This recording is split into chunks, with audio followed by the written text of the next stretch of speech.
So I want you to picture something for a second. It's a bit of a cliche, I know, but I really want you to visualize it. Okay, I'm with you. Imagine you walk into a high-end dealership and you buy a high-performance sports car. We're talking, Italian engineering, hand-stitched leather, an engine that it sounds like a symphony when you turn the key. The dream. The absolute dream. You spend a fortune on it. You park it in your driveway. You admire the paint job. Maybe you even go out there with a microfiber cloth and polish the mirrors every single morning until you can see your reflection perfectly. I feel like I know where this is going, and it's already painful. You know exactly where this is going. You never open the hood. Oh, no. You never check the oil. You don't even know where the dipstick is. And here's the kicker. When you actually drive it, you never take it out of first gear. You're kidding me. You just redline the engine, screaming at 7,000 RPMs, going 15 miles an hour to the grocery store to buy milk. It is an absolute tragedy for the car. Right. I mean, you're destroying the machine because you don't understand how to operate it. You just don't get the mechanics. Right. Absolute tragedy. But here is the thing that hit me like a ton of bricks while we were reading through the source material for this deep dive. What's that? That is exactly how most of us treat our bodies. Ah. We are obsessed with the paint job, what we see in the mirror, the skin, the hair, the outfit, but we have almost zero understanding of the engineering under the hood. That's a really fair assessment. And honestly, that lack of mechanical understanding is exactly why fitness feels so frustrating for so many people. How so? Well, we treat exercise like a chore, or worse, a punishment for eating a donut, rather than what it actually is, an operating manual for the most complex biological machine on the planet. Exactly. So today we are flipping the script. We are doing a comprehensive deep dive into the actual mechanics of women's fitness. I like this. We aren't just talking about working out to burn calories or, fit into a dress. We are talking about biology, physics, and really the engineering of the female body. And we're drawing from a really fantastic visual resource today, the Women's Fitness book from DK Publishing. It features insights from personal trainer Lucy Wyndham-Reed and a whole team of physiological experts. And what I loved about it is how it gets back to basics. Yes. What I appreciate about this source is that it totally sidesteps the trends. It's not about the cabbage soup diet or the latest 30-day shred or whatever is trending on TikTok right now. It's about anatomy. It's about the machine itself. And our mission today is pretty ambitious. Go on. By the end of this deep dive, we want to effectively turn you, the listener, into your own personal trainer. Love that goal. We want to decode how your body moves, why specific exercises change specific body parts, which was a huge aha moment for me, and how to build a routine that actually fits a life that involves work, stress, deadlines, and sitting in chairs for way too long. so much sitting. Real life. That's the key context here. Fitness in a vacuum is easy. Fitness in the real world is engineering. So let's unpack this. The book starts with a really interesting premise. It doesn't start with do 10 push-ups. It starts with the why. And it's not the why you see on Instagram. No, not at all. It's not about getting a bikini body for a vacation in Cabo. No. And this is where we have to look at the mismatch between our biology and our modern environment. The source highlights a concept that evolutionary biologists talk about all the time. Which is? Our ancestors were active by necessity. There was no going to the gym. If you wanted to eat, you moved. You hunted, you gathered, you climbed. If you wanted to avoid being eaten, you moved faster. The gym was survival. There was no membership fee, but the cancellation policy was pretty harsh. Precisely. But modern life. I mean, look at us. We sit in cars, we sit on trains, we sit at desks for 8 to 10 hours. Then we sit on the sofa to decompress from the sitting we did at work. Exactly. We are sedentary by default. And this creates a massive problem, not just for our waistlines, which is what everyone focuses on, but for our nervous systems. Okay, this is the part that blew my mind. I always thought of exercise purely as a mathematical equation. Calories in versus calories out. The classic model. Yeah, I ate a sandwich, so I need to run 2 miles to cancel it out. But the source frames exercise as a nervous system reset. Can you explain that distinction, this idea of the sympathetic versus the parasympathetic systems? It's fascinating, and it's arguably more important than the calorie counting, especially in our high-stress world. So you have two main modes in your autonomic nervous system. Bruh. First, the sympathetic nervous system. This is your fight or flight mode. The stress mode. The stress mode. When you're stressed, you've got deadlines, you're stuck in traffic, you have an argument with your partner, your body floods with cortisol and adrenaline, your heart rate spikes, your digestion shuts down, your blood literally thickens. Yeah. Physiologically, you are primed to fight a tiger. Except the tiger is just a passive-aggressive email from my boss marked urgent at 4:55 p.m. on a Friday. Exactly. And here is the glitch in our modern software. Because you don't physically fight the tiger and you don't run away from the email, that energy gets stuck. You just marinate in it. You sit at your desk, staring at the screen, stewing in those stress hormones. You stay on high alert. This is where the parasympathetic system should come in. That's the rest and digest mode. That's where you recover, lower the heart rate, and heal. But most of us are just stuck in the first one. We're just simmering in stress soup all day. We are living in chronic sympathetic overdrive. And here is the key insight from the book, the real game changer. What is it? Exercise is the manual switch to get you from one to the other. You can't just think your way out of a stress response. You have to move your way out. That's a great image, a manual switch, because I think people assume that once the stressor is gone, once I close the email or get out of traffic, I should just naturally relax. But the body doesn't work that way? No, the body needs a physical signal that safety has been restored. It's holding on to all that chemical energy. Different types of exercise flip the switch in different ways. Okay, so how does that work? Vigorous exercise, like a hard run, a boxing class, or heavy lifting. It mimics the flight or fight response. Yeah. It burns off that adrenaline physically, completing the stress cycle. Now you're actually doing the flight. You're doing the flight. It tells your body, okay, we ran away from the tiger, we survived, we expended the energy, we can stand down now. So you're literally flushing the stress out of your tissues. You are burning the fuel that was dumped into your blood for the fight that never happened. Yes, and on the flip side, gentle exercise like yoga, a slow walk, deep stretching, that directly stimulates the parasympathetic system. The rest and digest. Exactly. It signals safety through rhythm and breath. It tells the body it's okay to lower the guard. So when you view exercise through this lens, it stops being about vanity or punishment. It becomes about restoring chemical balance in a body that is constantly overstimulated. I love that. It takes all the guilt out of it. You're not punishing yourself. You're resetting your operating system. You're debugging the code. Exactly. Okay, so if we're going to be our own mechanics, we need to know the parts list. We can't fix the car if we don't know what a spark plug looks like. So let's open up the hood, section 1, the machine. Anatomy and Physiology 101. But let's make it practical, not academic.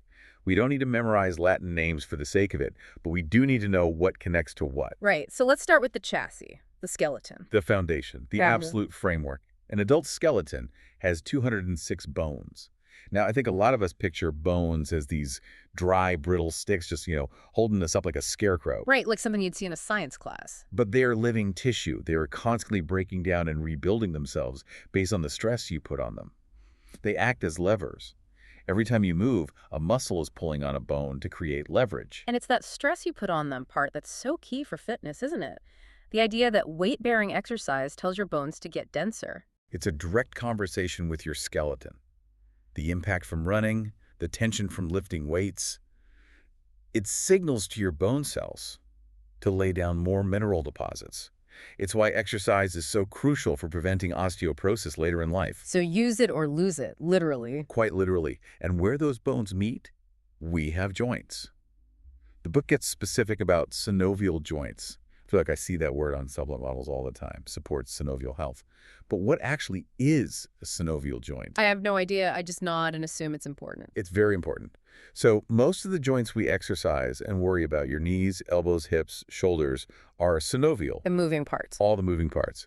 And that means the bone ends are covered in smooth cartilage, and the whole thing is encapsulated in a membrane that's filled with synovial fluid. Think of it like high-grade oil in an engine. So it reduces friction, it keeps things sliding smoothly. It reduces friction and absorbs shock. But here is the catch, and this is crucial for anyone who has a desk job, which is most of us. I'm listening. Unlike blood, which has a heart to pump it around the body constantly, synovial fluid doesn't have a pump. It relies on movement to circulate. Oh, wow. When you move a joint through its full range of motion, you are literally squishing that fluid around, lubricating the cartilage and bringing nutrients to it. So if you don't move, the oil just sits still. It gets stagnant. Yeah. The joints get stiff and dry. Hmm. That's why you feel creaky in the morning or after a long flight. It's not just old age, it's a lack of lubrication. Movement is literally the mechanism that oils the machine. Motion is lotion. I remember hearing that once in a physical therapy office. It's actually biologically true. It is the most literal truth in biomechanics. And the most important collection of these joints, the central pillar of the entire chassis, has to be the spine. Right. And the source emphasizes the S curve of the spine. I think we often try to stand straight, and we tell kids to stand up straight, but we aren't actually supposed to be a straight line, are we? No, a straight spine would be a disaster. It would be incredibly fragile. It would snap under pressure. We are designed with curves for a reason. What's the reason? You have a cervical curve in the neck, which sways forward, then a thoracic curve in the mid-back, swaying back, a lumbar curve in the lower back, forward again, and then the sacrum and coccyx at the bottom. That S shape works like a spring.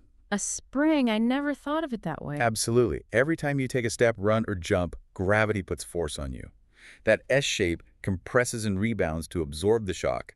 If your spine were a straight rod, that shock would go straight up to the brain. It would be debilitating. Which explains why posture is so huge in fitness. If I'm slouching at my computer doing the text neck thing or my head is forward and my shoulders are rolled, You're flattening or distorting that spring. I'm ruining my suspension system. Exactly. If you lose the lumbar curve because you're slumped in a chair all day, you lose your shock absorption.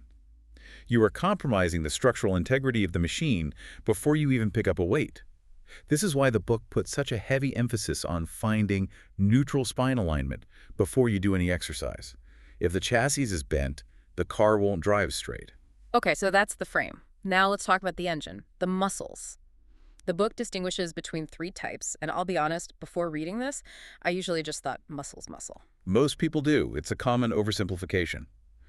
But biologically, they are distinct and have very different jobs. You have cardiac muscle, smooth muscle, and skeletal muscle. Cardiac is the easy one. Cardiac muscle is special. It's only found in one place. The heart, the endurance beast. It's incredible. It is an involuntary muscle that contracts rhythmically without you thinking about it. The book points out it pumps roughly 100,000 times a day. 100,000 times. That is staggering to think about. If I had to do 100,000 bicep curls, my arm would fall off. And it moves about 9 pints of blood through the body constantly. It never gets a rest day. I mean, if it rests, you're in serious trouble. Right. And smooth muscle.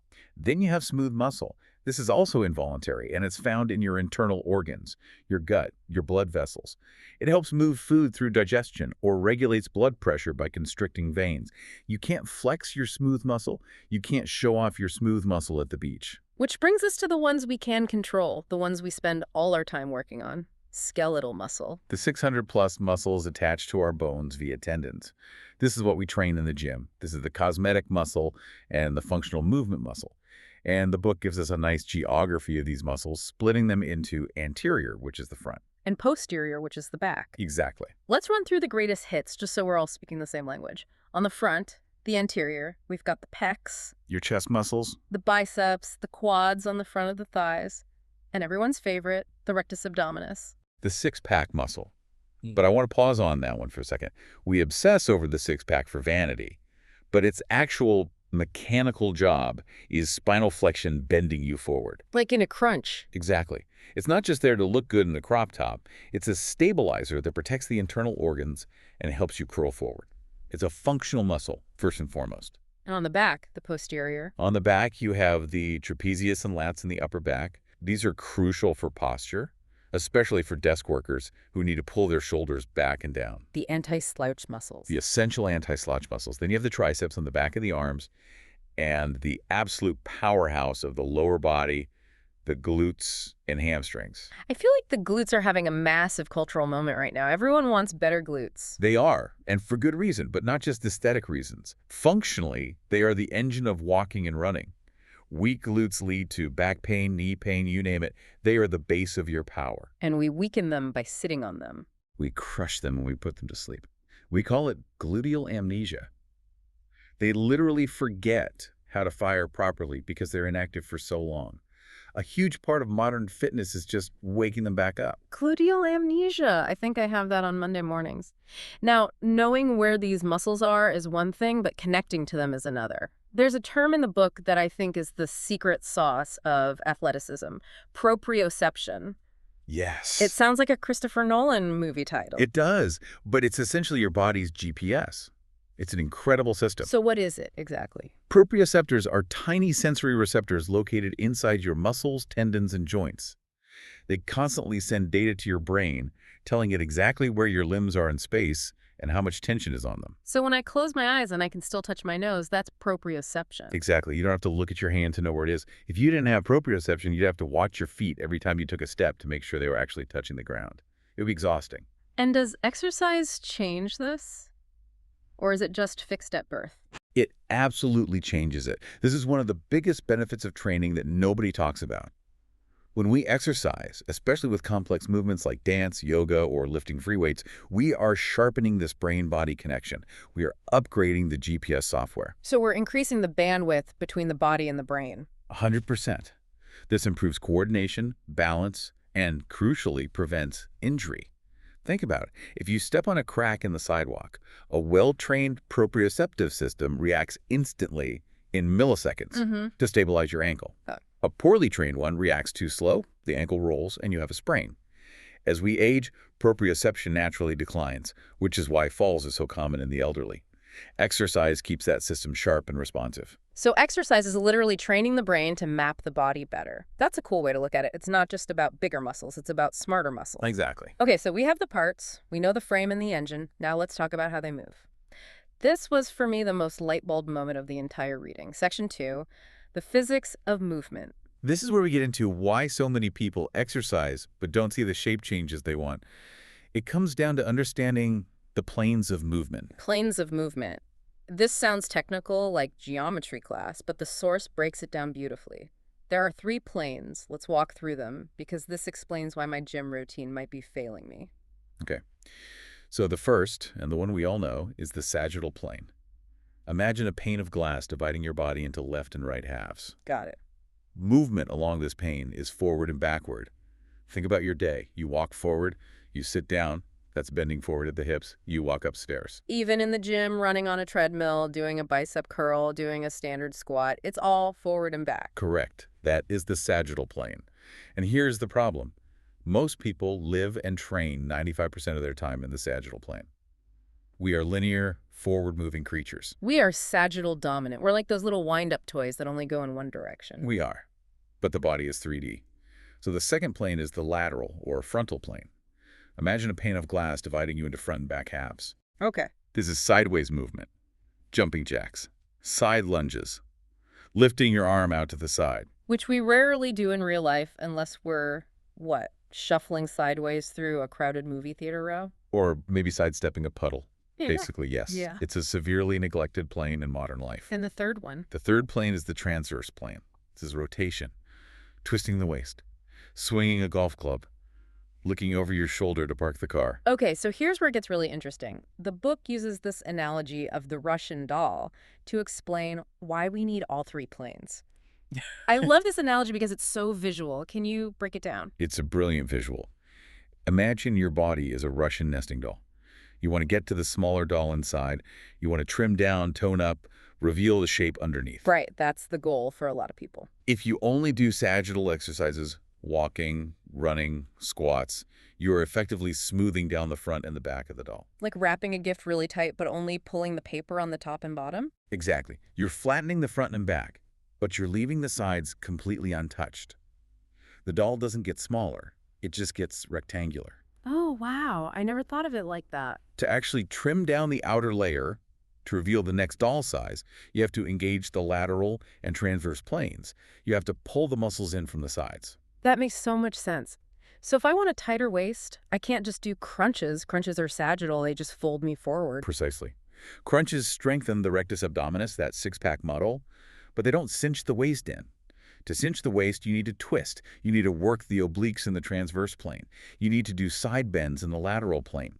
You need to corset the muscle in from every angle. So by ignoring those other planes... You are leaving huge functional gaps and aesthetic gaps in your training. You're building a two-dimensional body in a three-dimensional world. So lesson one for our listeners, if your workout is just walking and squats, you're missing two-thirds of the puzzle.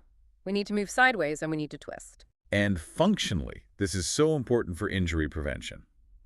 Most non-contact injuries happen in the transverse plane because we are so weak there. Give me an example. You bend over to pick up a box that's sagittal, you're strong there, and then you twist to put it on a table that's transverse, you're weak there, and pop goes the back. That is a terrifyingly accurate description of how I hurt my back last year. I was picking up a bag of dog food and twisted to put it in the cart. Boom. Classic transverse plane failure. It's because we never train the twist under load.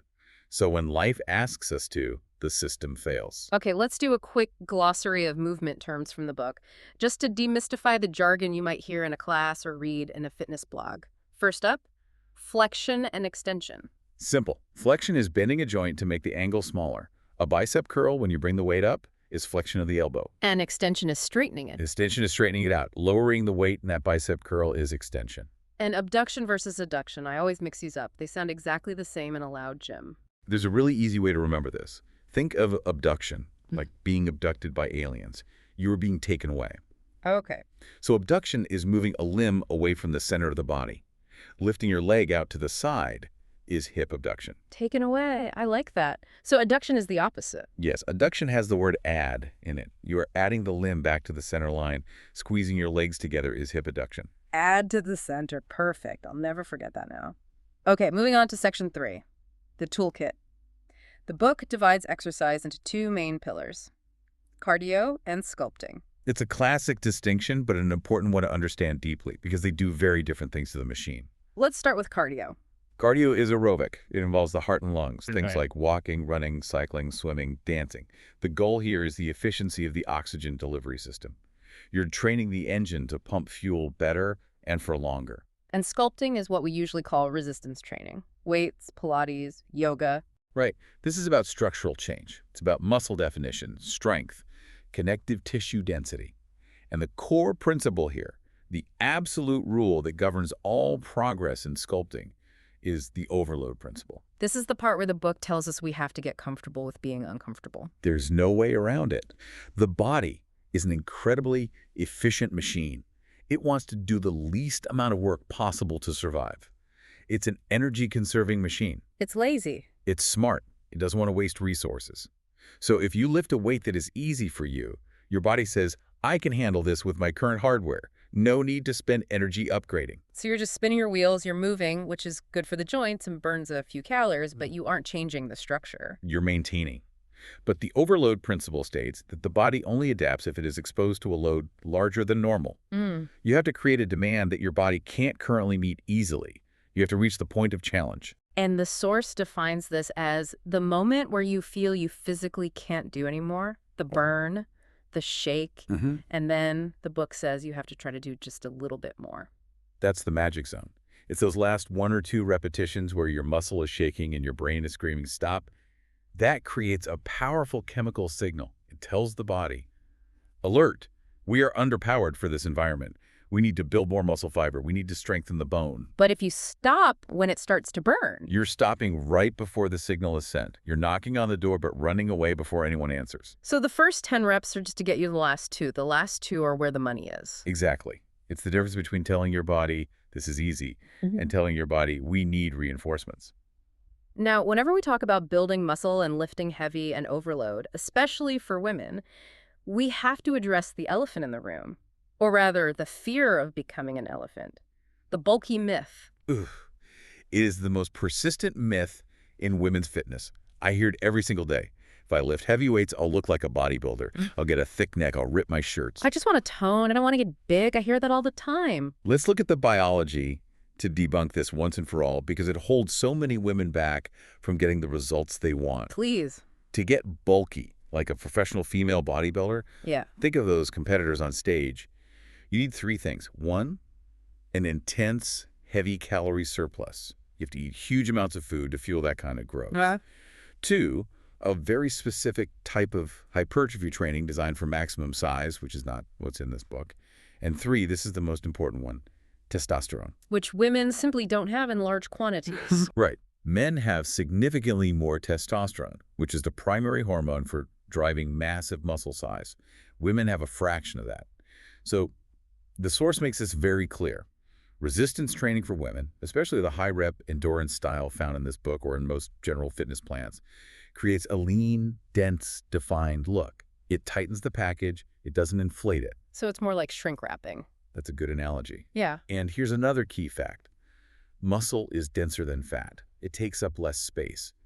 If you replace 5 pounds of fat on your thigh with 5 pounds of muscle, your thigh will actually be smaller in circumference. You will look smaller and firmer, not bigger. So the number on the scale might stay the same or even go up slightly, but your clothes will fit better. Precisely. You'll be more compact. So ladies, pick up the heavier weights. You won't turn into the Hulk.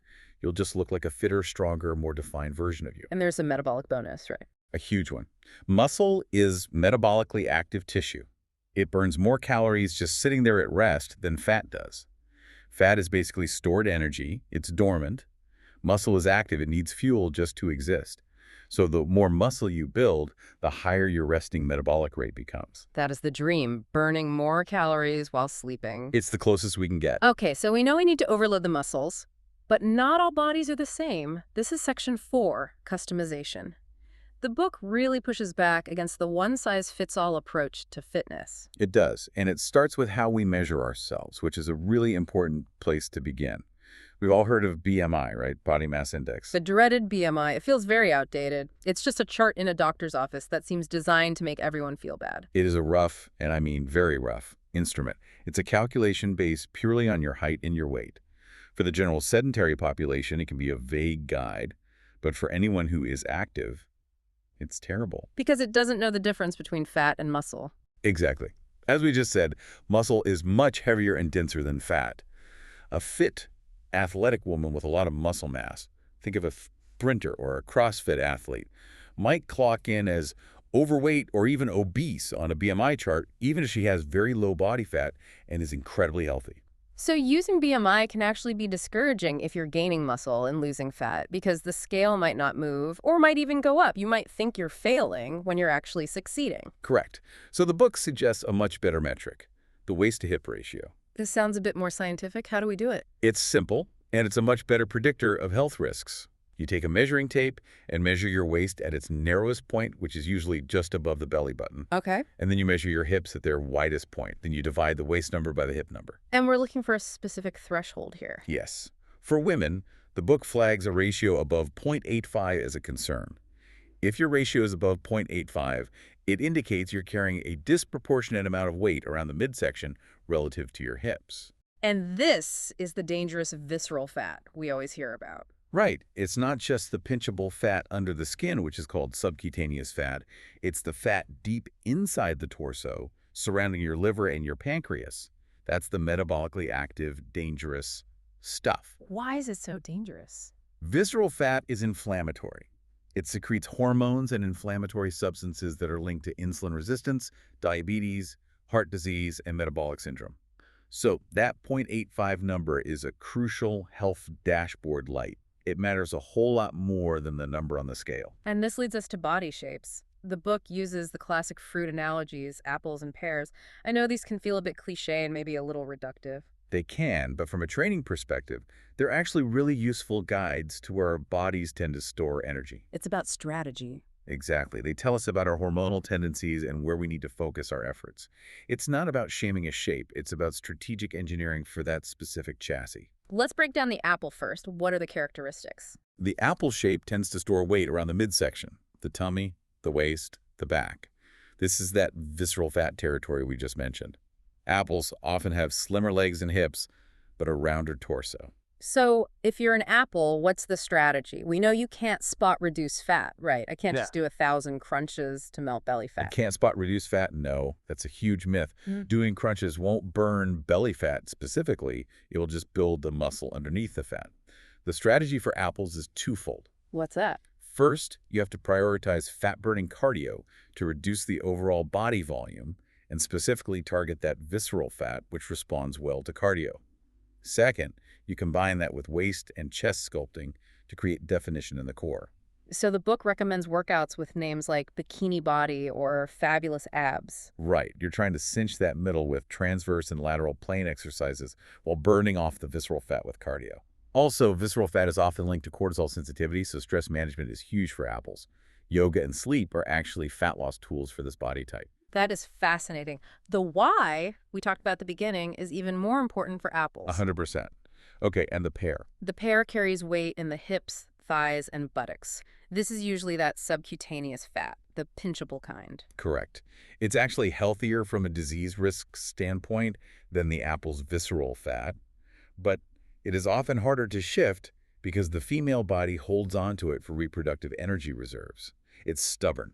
This is the classic saddlebag area. Exactly. The strategy here is lower body-specific sculpting. You want to tone the glutes and thighs with exercises like squats, lunges, and hip bridges to lift and shake that area. You also want to balance it with the upper body to create symmetry. How so? Often pairs have smaller upper bodies, so building up the shoulders and back can create a nice hourglass balance, making the hips look proportionally smaller. So the recommended workouts are things like skinny jeans or ultimate butt. Ultimate butt. It's direct, I'll give them that. I feel like that should be the title of my memoir. But seriously, it's empowering to know that your shape dictates your plan. If you're a pair doing nothing but crunches, you're working on the wrong area. You're not fighting your body, you're working with its genetic blueprint. That's the goal. Customization leads to sustainability. If you see results because you're doing the right work for your type, you keep going. If you work hard and see no change because you're doing the wrong plan, you quit. Precisely. Which brings us to Section 5, execution. How do we actually do this? The book implies a system called the FITT approach. It's an acronym. FITT, frequency, intensity, time, and type. It's a great framework. Let's look at frequency first. The general suggestion is cardio 3 to 5 times a week and sculpting about 3 times a week. That sounds like a lot. When I hear workout 6 days a week, I panic. I assume I need to move into the gym and pay rent. It sounds daunting, but this is where time and consistency come in. The book emphasizes that 5 20-minute sessions are infinitely better than one massive 100-minute session on a Saturday.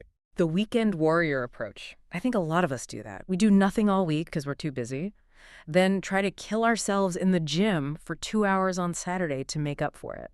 Which is a recipe for injury and burnout. Yeah. And going back to the nervous system frequent, small doses of movement keep the system regulated. It keeps the metabolic fire burning. If you work out once a week, you're basically starting from zero every single time. Your body is in shock. But if you do a little bit most days... You maintain momentum. It becomes hygiene, like brushing your teeth. You don't brush your teeth for 2 hours just on Sunday. Right, that's a very good point. It's about creating a consistent rhythm for your body. Now, here's a rule that I think high achievers really struggle with. The rest day. The book says rest is non-negotiable for sculpting. Why? I always thought more is better. If I want abs, shouldn't I train abs every day? No. And here is the counterintuitive science that is so critical. Exercise, specifically resistance training, is actually catabolic. What does that mean? It means you are breaking muscle tissue down when you lift weights. You are creating micro tears in the fibers. That soreness you feel the next day, that's structural damage. Ouch. When you put it that way, it sounds terrible, like I'm hurting myself. It sounds bad, but it's necessary damage. It's the stimulus, the growth, the strengthening, the toning that happens after the workout. It happens when you sleep and when you rest. That is the anabolic or building phase. So the body has to repair the damage. Exactly. The body rushes in nutrients to repair the tears, and here's the magic. It builds them back slightly thicker and stronger to handle that load better next time. So if I train the same muscle hard every single day... You never give it time to repair. You're just breaking down an already broken building. You eventually get weaker, not stronger, and you risk injury. You need the downtime for the construction crew to come in and do their work. So you don't build muscle in the gym, you build muscle in bed. Exactly. Sleep is when the magic happens. It's when your body releases HGH, human growth hormone. So skipping sleep to wake up early to work out is often counterproductive. You're doing the work, but denying the body the resources for the payoff. That is permission granted to hit the snooze button within reason. Let's talk about safety protocols. We mentioned the spine earlier. The posture check. Before you start any movement, you have to align the chassis. Remember those natural S-curves of the spine? A huge cue in the book and in all good training is engage the core. Pull the belly button to the spine. I hear this in every Pilates class. what is it actually doing? Is it just sucking in your gut to look thin? No, it's a crucial mechanical action. Yeah. By pulling the navel toward the spine, Yeah. you are activating a deep muscle called the transversus abdominis. Okay. This is a deep belt-like muscle that wraps around your entire waist. It acts like a built-in corset or a weightlifting belt. When it's tight, it creates intra-abdominal pressure that supports and protects the lower back. So it's armor. It's internal armor. If you lift something heavy without engaging the core, you're hanging all that weight on your vertebrae and discs. That's how you get herniations. And breathing. It sounds simple, but I catch myself holding my breath all the time when I'm lifting something heavy. I turn purple. It's a natural reflex called the Valsalva maneuver. Your body wants to create internal pressure to stabilize. But for general fitness, it's bad news. It spikes your blood pressure dangerously high. The rule is simple. Exhale on the exertion. So when I push the weight up or pull up, I blow out. Yes. Inhale on the return, the easier part of the movement, and exhale on the hard part. It helps power the movement and keeps oxygen flowing to the muscles so they don't fatigue as fast. And finally, hydration. The book emphasizes drinking water specifically first thing in the morning. Why then? Think about it. You've just spent hopefully 7 or 8 hours sleeping. That's 8 hours without water. You wake up biologically dehydrated. Your tissues are a little glued together. That's a great description of how I feel. Before you hit the coffee, which is a diuretic and dehydrates you further, you need to flood the system with water. It wakes up the brain. It wakes up the brain, but it also lubricates those synovial joints we talked about, and it hydrates the fascia, the thin web of connective tissue wrapping all of your muscles. Think of a dried-up kitchen sponge. It's stiff and brittle. If you try to bend it, it might tear. Right. I put that sponge in water, it becomes pliable and resilient. Your muscles and fascia are the same. Hydrated tissues don't get injured as easily. Motion is lotion, and water is, well, water is the water in the lotion. We'll workshop the analogy, but yes. Okay, let's wrap this up by looking at the ideal day, the outro. The book paints a picture of what a healthy lifestyle looks like, and honestly, it's refreshing because it's not about spending 4 hours in a gym. No, it's integrated. It's Yeah. woven into your life. Yeah. It starts with gentle stretches in bed, just waking up the proprioceptors before you even put your feet on the floor. Little movements. Then maybe walking or cycling to work, or even just getting off the bus a stop early, taking the stairs instead of the elevator. Little choices. And stretching at your desk. Yes, getting up every hour to reset the posture and the S-curve, to undo the damage of the chair. It's about weaving movement into the fabric of the day rather than compartmentalizing it into this one sacred hour of gym time. Exactly. Then you have a healthy meal, maybe an evening workout, your sculpting or cardio session, and then you wind down with relaxation to trigger that parasympathetic state before bed. It's a rhythm. The final takeaway for me is that fitness isn't a destination you arrive at. It's a DIY manual for your body. That's a great way to put it. We have these tools, cardio for the engine, sculpting for the chassis, flexibility for the suspension. And we have to be our own mechanic, mixing and matching them to build a structure that lasts a lifetime. And to realize that the structure is adaptable. Your body in your 20s is different from your 40s or 60s, but the mechanical principles, the levers, the pumps, the nervous system, they remain the same. If you respect the mechanics, the machine runs beautifully. I want to leave everyone with a final thought, going back to that Russian doll concept. Let's hear it. We tend to live our lives so forward-facing. We look forward, we walk forward, we type forward. We are obsessed with the future, the next thing. Very sagittal plane. You're very sagittal. But the Russian doll analogy taught us that to really change our shape, to become whole, we have to look at the sides and the rotation. We have to be multidimensional. I like that. So here's the question for you to mull over. If you viewed your body, and maybe even your life, as a 3D object that needs attention from every angle, not just the direction you're facing, how would that change the way you move today? That's a great question. Maybe it just means twisting to reach for something in the back seat instead of turning your whole body. Maybe it means sidestepping up the stairs just to see what that feels like. Or metaphorically, maybe it means looking at problems from the side rather than just charging head on. Exactly. Don't be a flat paper doll. Be a 3D Russian doll. Explore the edges. Engage the transverse plane. Engage the transverse plane. Thanks for diving deep with us today. Go drink some water, and we'll see you next time. Stay moving.